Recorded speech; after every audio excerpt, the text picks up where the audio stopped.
This channel has an opportunity to start really being in a position to help our young African-American males and females understand what they've been missing.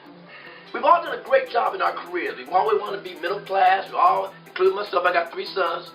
But when we look at it, you know, we put our kids in private schools, whatever that is, because we want the best education. But when we talk about HBCUs, first thing they say, I don't know if I want to go there. Well, what's the problem? What's the problem? But what has happened is, because they don't see the exposure, they see it one-sided, that's the kind of concept that they've grown behind it. And so we want to start building this story early.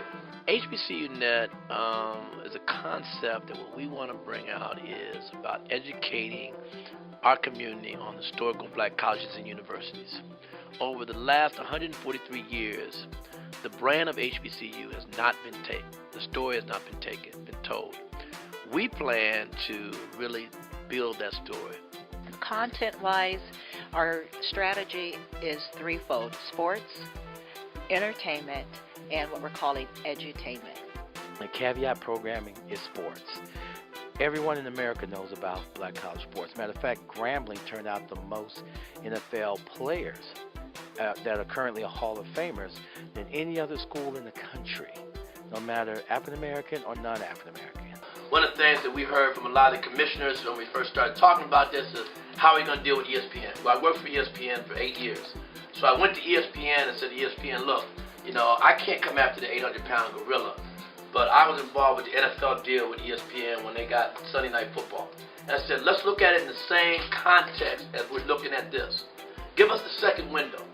There's 105 historical black colleges out there, 4 big conferences, MEAC, SWAC, SIAC, CIAA. There's enough games to go around. You're not going to do games every weekend. Okay, we're doing live games. We're doing 3 games every Saturday live. Okay, so give us the second window. We lead with sports because that's what the cable operator understands. That's what the sponsors understand. It's a platform to go deeper into other content in terms of entertainment. I mean, one of the things my son said, who graduated from Morehouse, he said, Dad, don't make it boring. But they won't stay there. Okay, don't make it boring. So we've got to figure out a way to keep this thing moving and entertain, but in a way that it also educates. So we said there's an urgency and a need to bring forth educational programming, but we got to do it more from an entertainment perspective as well. That's why we call a particular category edutainment. It is to educate, inspire, and motivate, but also to entertain. That engages young people when they can see it from an entertainment perspective. We want to entertain while we speak to people's minds. Some of the fantastic programs that are on the campuses will be captured in this form of content. You have a lot of guest speakers that come through your schools.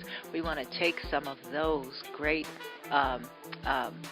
speeches and some of the great deliveries from these incredible people from the business world, etc., that and repackage it to air on HBCU Net. We would like to provide that interconnectivity between the campuses, as well as provide you guys, the students, a platform and the exposure that we know we're going to launch careers with. We're going to make stars out of some young people because it's going to be wide open. Sure, I can go out and do great billboards, bus wraps, talking about the fantastic HBCU network. But where I'm going to live and breathe this network is in the digital platform, because your generation is very mobile. And where you get most of your resources and your information is through the mobile phones, it's through your laptops, your social networks, your blogs. This is where we're going to live and breathe, because you guys are going to tell us what's best for the network. So we're going to have an advisory board of HBCU students who will always keep us in check to make sure that the integrity of the brand and your voices are heard. If there's some content that's not liked, we're going to hear about it because there's a direct access.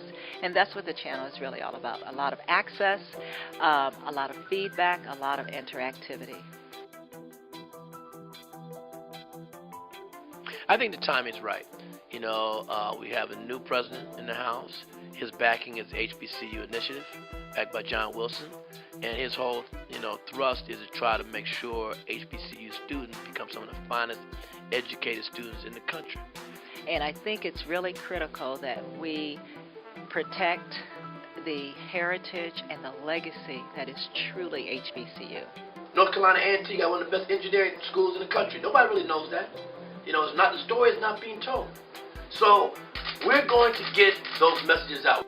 In the past, most people have come to these universities and just really milked them for everything. The sports rights, other ideas, their brands, and left them high and dry. We figured in this day and age, this would be a great opportunity to try to get them some excitement, help us drive the business, and also be, involved. I think that's really the key. I mean, we don't want to treat this network as like a standalone away from the university. We want the university to be involved in every step we make, because the feeling is if we can grow the universities, they can help grow HBCU Net. To be the caretakers of what I consider the last great treasure that is truly African American.